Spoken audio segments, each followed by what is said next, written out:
Le Qatar est en train de préparer la Coupe du Monde. On y était dans la deuxième semaine du mois d'octobre avec la mission de prospection conduite par le ministre des Sports Yankoba Diattara. On a fait un séjour de 4 jours à Doha. On a pu visiter les stades où le Sénégal va jouer, Altoumama Stadium, Khalifa International Stadium, les logements des supporters de la délégation sénégalaise en gros.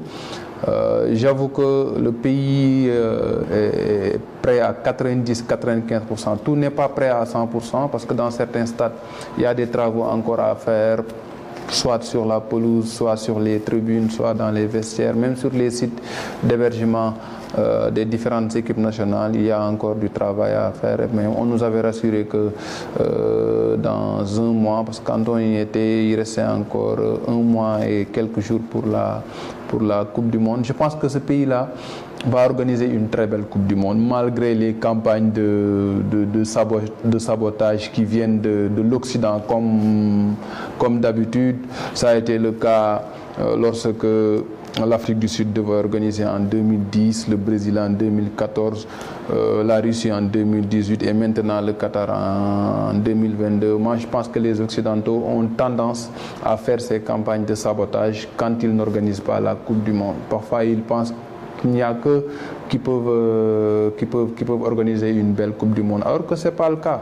C'est pas le cas. Je pense que le Qatar est un pays qui a investi énormément d'argent, 220 milliards de dollars pour cette Coupe du Monde, 12 ans de préparation. Je pense que c'est un pays qui a construit de très beaux stades et je pense que ce sera une très belle Coupe du Monde, malgré cette campagne de dénigrement-là qui nous vient de l'Occident. Et je pense que nous, Africains aussi, nous devons être très conscients des enjeux et ne pas souvent consommer tout ce qui nous vient de la presse occidentale.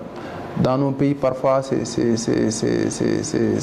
le sentiment que j'ai. On ne fait pas assez de filtres par rapport à ce qu'ils nous donnent comme info. Les Occidentaux donnent leur point de vue sur la marche du monde. Nous aussi, nous devons avoir notre propre point de vue sur la marche du monde. Eux, ils défendent leurs intérêts. Nous, pays africains, pays du tiers-monde, nous devons aussi défendre nos intérêts. Je pense que le Qatar fera une très belle Coupe du Monde avec de très belles infrastructures